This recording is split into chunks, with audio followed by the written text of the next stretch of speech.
हाँ जी, good morning students. आज पढ़ेंगे अपन आणविक क्रियलता, जिसको इंग्लिश में क्या बोलते हैं, मॉलिक्यूलर कायरलिटी। क्या बोलेगा भाई? Molecular chirality. क्या होती है आणविक क्रियलता? पहले ये समझ लें मोटी सी बात। आणविक क्रियलता का मतलब होता है मॉलिक्यूलर कायरलिटी। अरे बेटा, वही मॉलिक्यूलर कायरलिटी में किसी कार्बन के बिहेवियर को बताया जाता है कि ये कार्बन कायरल होगा या नहीं होगा। कैसे? अगर इस मॉलिक्यूल, तुझे पता कार्बन की वैलेंसी 4 होती है। अगर चारों वैलेंसी कार्बन की अगर अलग अलग ग्रुप से जुड़ी हुई है, अगर कार्बन की चारों वैलेंसी अलग अलग ग्रुप से जुड़ी हुई है, तो वह कार्बन मेरा क्या कहलाता है? कायरल कार्बन कहलाता है। कौन सा कार्बन बेटा? कायरल कार्बन कहलाता है। ऐसा कार्बन जिसकी चारों वैलेंसी अलग अलग हो, क्या कहलाएगा? कायरल कार्बन कहलाएगा। फॉर एग्जांपल, इस कार्बन की बात करूं तो इस कार्बन की एक वैलेंसी से तो हाइड्रोजन जुड़ा हुआ है, दूसरी वैलेंसी से CH3 और तीसरी वैलेंसी से क्लोरीन जुड़ा हुआ है, तो चौथी वैलेंसी से C2H5 जुड़ा हुआ है। इसलिए यह कार्बन क्या कहलाता है? मेरा कायरल कार्बन कहलाता है। कौन सा कार्बन कहलाएगा बेटा? Chiral carbon. ठीक है। अगर इसी कार्बन के इधर मैंने CH3 लगा दिया, इधर H लगा दिया और इधर क्लोरीन और इधर भी क्या लगा दिया बेटा? CH3, तो ये मेरा अकायरल होगा। क्या होगा? अकायरल कार्बन होगा। मतलब गुरुजी ये कायरल नहीं होगा। ध्यान रखना बेटा, जो कार्बन कायरल होता है वह मॉलिक्यूल्स मेरा क्या कहलाता है? कायरलिटी कहलाती है। ये इसकी प्रॉपर्टीज होती है बेटा। जो मॉलिक्यूल्स कायरल होता है वो सामान्यतः आपको ऑप्टिकली एक्टिव मिलेगा। कैसे मिलेगा? ऑप्टिकली एक्टिविटी चेक करने का सीधा सा तरीका है गुरुजी, दर्पण लगा दो, मिरर लगा दो। मिरर लगाते ही बन गया CH3C, हाइड्रोजन ऊपर का ऊपर, क्लोरीन नीचे का नीचे, C2H5 इधर। इसको उठा के इसके ऊपर रखते हैं तो गुरुजी सुपर इम्पोज नहीं होता। इसलिए यह मॉलिक्यूल्स मेरा कायरल है। और कायरल मॉलिक्यूल सामान्यतया नॉर्मली क्या होता है? ऑप्टिकली एक्टिव होता है। अब पढ़ते हैं थ्योरी में क्या लिखा होता है। मोटी बात समझ लिया पढ़ने। ऐसे अणु यौगिक जो अपने दर्पण प्रतिबिंब के ऊपर अध्यारोपित नहीं होते, कौन से? किरेल अणु कहलाते हैं। और इनका यह गुण आणविक किरेलता कहलाता है। यह यौगिक प्रकाशीय समावयता प्रदर्शित करता है, अतः ध्रुवण गुणक होते हैं। बैठ गई बात समझ में? मैंने बताया कायरल मॉलिक्यूल्स, जैसे ये कायरल है, इसकी चारों वैलेंसी अलग अलग है, तो इसका मिरर इमेज बन गया। और ये मिरर इमेज इसके ऊपर सुपर इम्पोज नहीं है तो क्या हो गया? ऑप्टिकली एक्टिव होता है। और ऐसा मॉलिक्यूल्स ही मेरा आणविक क्रियलता कहलाता है। बैठ गई बात समझ में? जैसे गुरुजी कार्बन है किसी यौगिक में उपस्थित, दूसरी परिभाषा बेटा, जैसे लिखा इसने मनुष्य के दोनों हाथ, जैसे मैं मनुष्य हूं, आपको पता ही होगा, ठीक है। ये जैसे मेरे हाथ है, ये दोनों एक दूसरे के मिरर इमेज है, पर एक दूसरे के ऊपर सुपर इम्पोज नहीं है। तो मेरे हाथ क्या है? आणविक क्रियलता प्रदर्शित करते हैं। मतलब मॉलिक्यूलर कायरलिटी इनमें पाई जाती है। बैठ गई बात समझ में?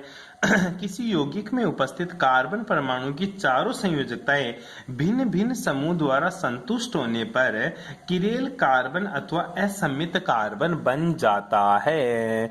अब देख ले, ये मेरा किरेल है। किरेल कार्बन को दिखाने का सीधा सा तरीका है गुरुजी, स्टार बना दो उसके ऊपर। क्या बना दो बेटा? स्टार। तो वो क्या हो जाएगा? मेरा किरेल कार्बन हो जाता है।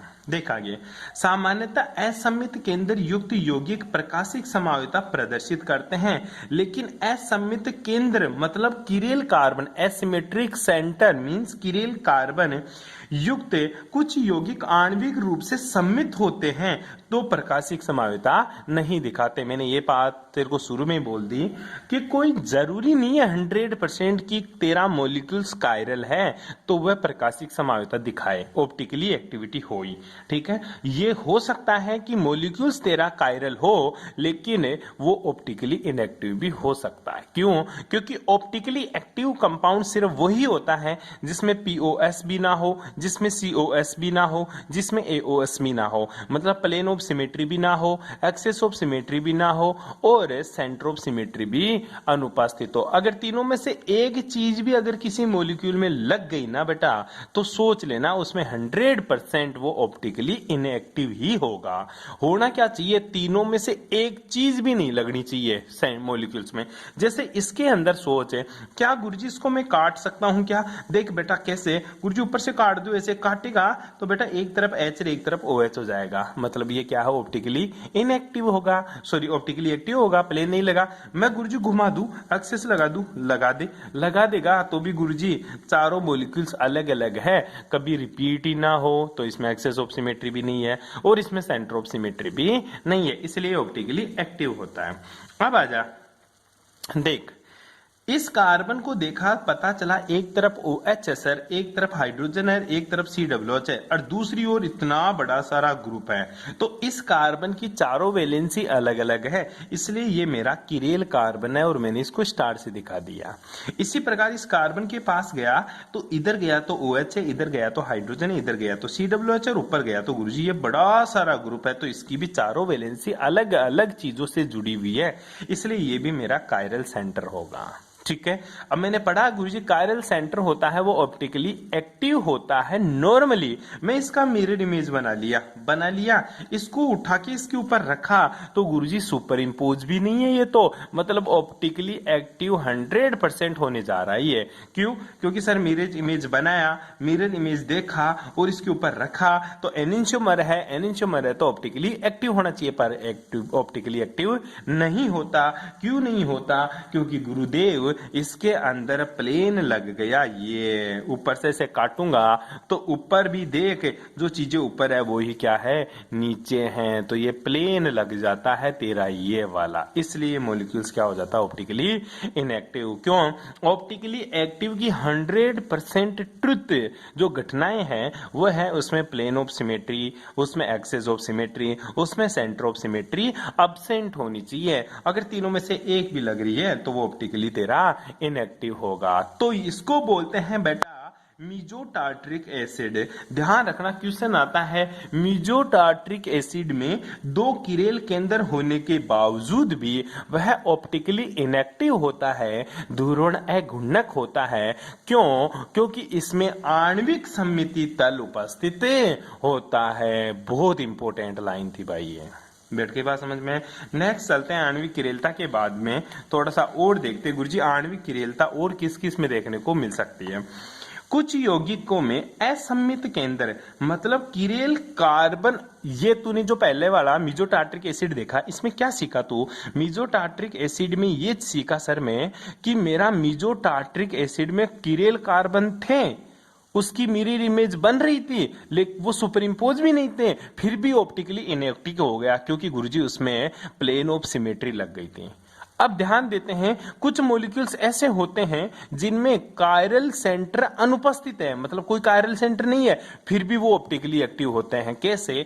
इधर देखते हैं। कुछ यौगिक असम्मित के अंदर किरेल कार्बन अनुपस्थित होने के बावजूद भी ऑप्टिकली एक्टिव होते हैं या प्रकाशिक समावेता या ऑप्टिकल आइसोमराइजेशन शो करते हैं क्योंकि इनमें मोलिकुलर एसिमेट्री पाई जाती है। मोलिकुलर एसिमेट्री का सीधा सा मतलब है गुरुदेव कि उसमें plane of symmetry, axis of symmetry और सेंटर ऑफ सिमेट्री अनुपस्थित होती है। फॉर एग्जांपल बेटा जी एलिल, और दूसरा तेरा एग्जांपल क्या है, बाईफेनिल। एक तो तेरा एलिन होता है और दूसरा क्या होता तेरा बाईफेनिल। कैसी स्ट्रक्चर होती है एलिल की और बाईफेनिल की? क्वेश्चन दोनों ही पूछता है। तो पहला ही याद करते हैं अपन, एलिल में ऑप्टिकल आइसोमराइजेशन कैसे होता है मेरा एलिल, इसको देखते हैं बेटा। एलिल में प्रकाशिक समावेता, optically activity in allenes, ALLENES, allenes. बैठ गई बात समझ में? अब इसको ध्यान पूर्वक देख। अगर कार्बन डबल बॉन्ड कार्बन और कार्बन से क्या जुड़ा हुआ, ऊपर तो A और नीचे B, इधर A और इधर B। अब इसमें क्या गुरुजी प्लेन है? क्या गुरुजी इसमें प्लेन है? चेक करते हैं बेटा इसमें प्लेन है या नहीं है। गुरुजी लगा दो ऊपर से, गुरुजी ऊपर से लगाएंगे तो इधर A इधर B, एक के सामने A है, B के सामने A है, तो गुरुजी इधर से तो कोई प्लेन नहीं है जी इसमें। फिर कैसे? गुरुजी ऐसे लगा दो। ऐसे अगर प्लेन लगाऊंगा तो A के सामने A है और ऐसे लगाऊंगा तो B के सामने क्या है बेटा, B है, तो गुरुजी इसमें तो प्लेन लग गया। प्लेन लग गया तो मतलब ऑप्टिकली इनएक्टिव होना चाहिए। क्या होना चाहिए, ऑप्टिकली इनएक्टिव। तो बेटा जैसा तुझे एलिल दिख रहा है ऐसा एक्चुअल में एलिल होता ही नहीं है। फिर कैसे होता है गुरुजी? ध्यान रखना बेटा, ये एलिल कैसा होता है, इसमें सी डबल बॉन्ड सी, मान के चलना, मेरे हाथ को ढंग से देख लेना तू एक बार के लिए। जैसे ये मेरा हाथ है, ठीक है, क्या है बेटा, हाथ है। एक बात ध्यान से थोड़ा सा, ये मेरा हाथ है गुरुजी, ठीक है, ये हाथ ऐसा है, तो सोच यहाँ पे गुरुजी कार्बन है, यहाँ पे क्या है, कार्बन। एक कार्बन यहाँ है, दूसरा कार्बन यहाँ है, और तीसरा कार्बन गुरुजी इसके आगे जुड़ गया। ठीक है, बैठ गई बात समझ में? तो ये ऐसे प्लेन में नहीं है। अगर ये मेरा हाथ इस तरह से है तो तीसरा कार्बन, जो दूसरा और कार्बन है ना, वो तीसरे कार्बन से इस तरह से जुड़ा हुआ मिलता है। बैठ गई बात समझ में? सिंपल सी बातें देख मेरे भाई, दोबारा से मैं बताने की कोशिश करता हूं तेरे को। कैसे कि गुरुजी ये जो कार्बन है ना, एक्चुअल में इस हिसाब से जुड़े रहते हैं। ये कार्बन घूम जाता है। दिखाऊं तेरे को कैसे, बना के बताता हूं बेटा, देखना एक बार के लिए। एक कार्बन, दूसरा कार्बन और तीसरा कार्बन, ये दोनों कार्बन तो हमेशा प्लेन में होते हैं। क्यों? क्योंकि गुरुजी इसका जो पी ऑर्बिटल होता है ना, इसके पी ऑर्बिटल के साथ सीधा सीधा बॉन्ड बना लेता है। बना लिया बॉन्ड, ठीक है। पर इस वाला जो कार्बन है ना, इस वाले कार्बन है, इसमें दो ऐसे होते हैं, तो इसमें भी तो ऐसे होंगे, ठीक है। इस वाला कार्बन है, ये तो इसके साथ बॉन्ड बना लिया ना, अब बचे क्या सर, इसका ये ऑर्बिटल बच रहा है। ये ऑर्बिटल ध्यान रखना इसके साथ बॉन्ड बनाएगा। किसके साथ बॉन्ड बनाएगा गुरुजी? इसके साथ, जो सीधा है उसके साथ बॉन्ड नहीं बनाएगा। तो इस कार्बन को मजबूरन घूमना पड़ जाता है, और ये स्ट्रक्चर कैसे हो जाती है, पहला ऐसे आता है तो ये ऐसे रहता है। मतलब एक तो बिल्कुल गुरुजी आड़ा, दूसरा बिल्कुल खड़ा होकर आता है। बैठ गई बात समझ में? ये ध्यान रखना आपको कि एलिल की स्ट्रक्चर ऐसे नहीं होती सर। कैसे होती है? फिर ऐसे होती है। इसको 3D में बताते हैं। तो जहां पे भी तेरे को ये डैश मिल जाए, इसका मतलब होता ऊपर की ओर, और जहां पे डैश डैश करके, सॉरी, वेज मिल जाए ऊपर, और डैश का मतलब होता है नीचे। और ये कहाँ है? प्लेन के अंदर है। कहाँ है बेटा? प्लेन के अंदर है। बैठ गई बात समझ में? तो इसके अंदर प्लेन एब्सेंट होता है, इसलिए एलिल मेरा ऑप्टिकली एक्टिव होता है। थ्योरी पढ़ ली इसकी। क्या है?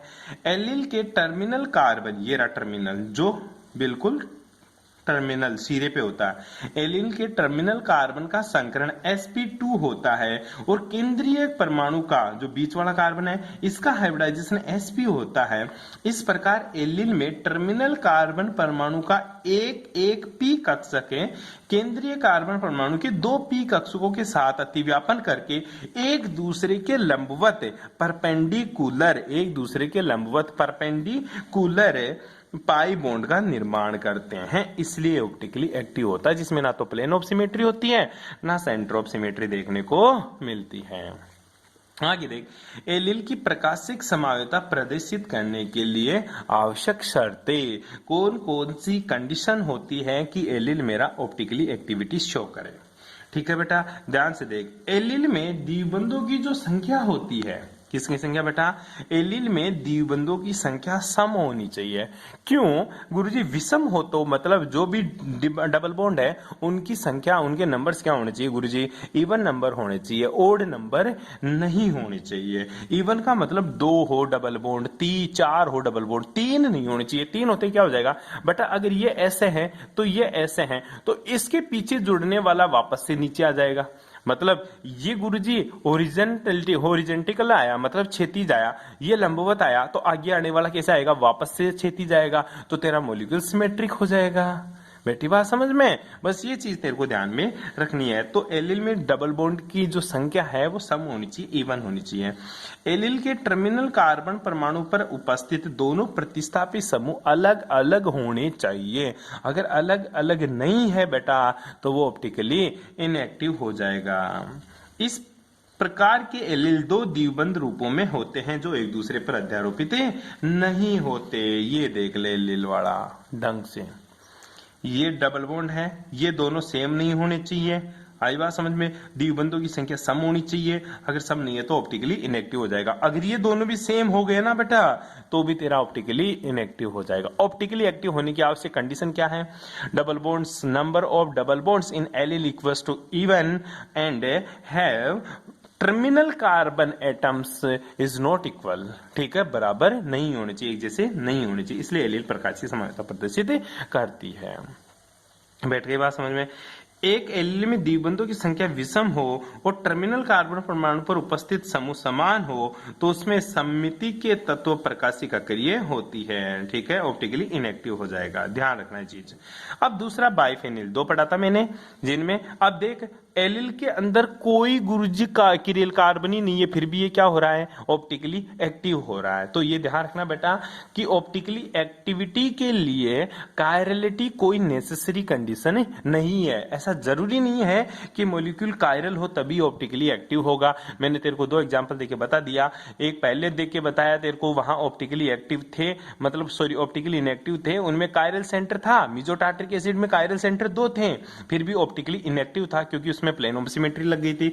अब दूसरे मैंने तेरे को एलिल बता दिया, एलिल के अंदर कोई गुरुजी किरेल कार्बन नहीं है, फिर भी ऑप्टिकली एक्टिव है। बैठ की बात समझ, क्योंकि इसमें ना तो पीओएस है, ना सीओएस है, ना एक्सिस ऑफ सिमेट्री है, एओएस है। बैठ की बात समझ। बाइफेनिल, बाइफेनिल का मतलब होता है बेटा दो फिनाइल रिंग।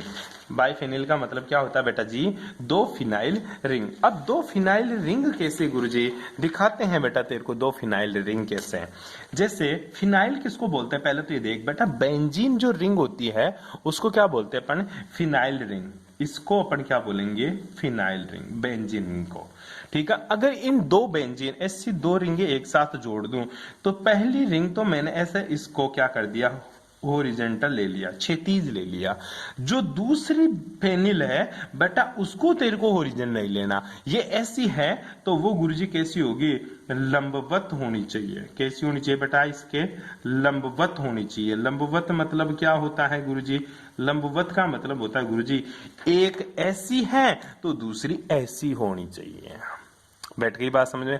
अगर ये ऐसा है तो ऑप्टिकली इनएक्टिव होगा, अगर ऐसा नहीं है तो ऑप्टिकली एक्टिव होगा, अगर ऐसा नहीं है तो ऑप्टिकली इनएक्टिव हो जाएगा। क्यों? क्योंकि ध्यान दे बेटा, अगर मैं यहाँ पे NO2 ग्रुप लगा दूं, यहाँ पे तेरे को COH ग्रुप लगा दूं, यहाँ पे फिर से मैंने कौन सा ग्रुप लगा दिया?